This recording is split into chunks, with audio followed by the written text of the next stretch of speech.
Netflix has produced many teen drama TV shows, but few have garnered as much controversy as 13 Reasons Why.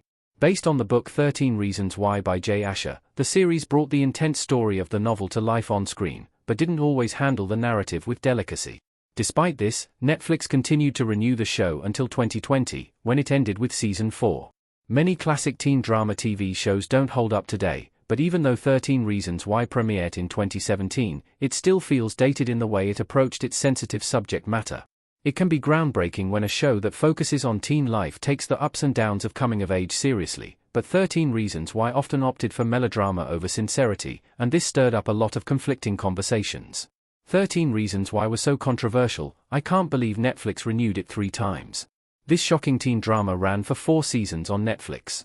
The issues and realities of adolescent depression and bullying should be examined in TV shows, as they're a reflection of real life. However, 13 Reasons Why towed the line between honest depictions of the events that can lead to self-harm and nearly glamorizing this.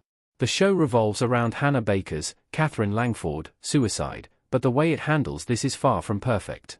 13 Reasons Why's biggest controversies are difficult to narrow down, as the show sparked outrage and wide discussion about Netflix's responsibility to its audience from the beginning.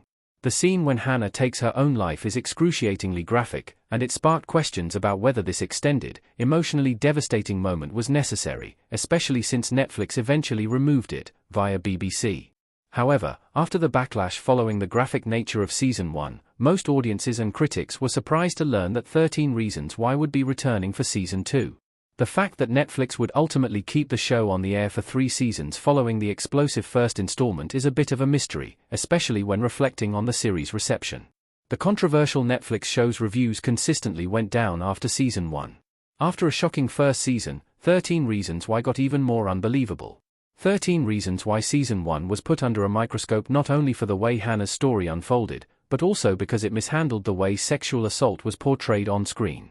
The fact that assault is a very real issue, and pretending that it doesn't happen can be just as harmful, can't be denied, but 13 Reasons Why went so far as to humanize the abuser. Despite these contentious elements, there were viewers who appreciated the frank nature of Season 1 and the performances, even if the show wasn't perfect.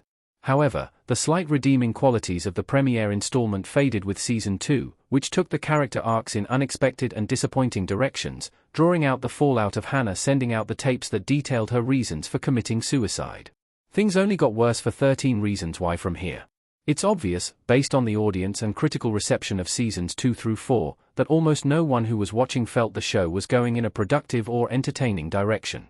Season 1 could be criticized for romanticizing self-harm, but the remaining seasons completely went off the rails, as it no longer had a book to draw from. Running out of source material made 13 Reasons Why's 4 seasons even worse. The book gave 13 Reasons Why Season 1 a cohesive story.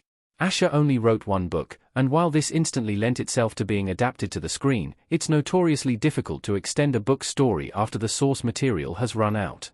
This was especially true for 13 Reasons Why, as Hannah's death was a natural end of the narrative. The way the series expanded the stories of the additional characters ended up making the story worse. There wasn't an obvious reason for Netflix to renew 13 Reasons Why after Season 1, and it's likely that the streamer greenlit the project because sometimes controversy can be good for viewership. However, wanting to capitalize on the success of Season 1 wasn't a narrative reason to keep making additional seasons of the series, and the unfocused nature of the last 3 installments demonstrates this. 13 Reasons Why's character deaths in the other seasons don't have the emotional weight of Hannah's passing, and only serve to make it easy to take the show less seriously. If 13 Reasons Why had been a miniseries, the legacy of the series would be very different. There would still be controversy, but the series might enjoy better longevity and a more nuanced conversation about its topics.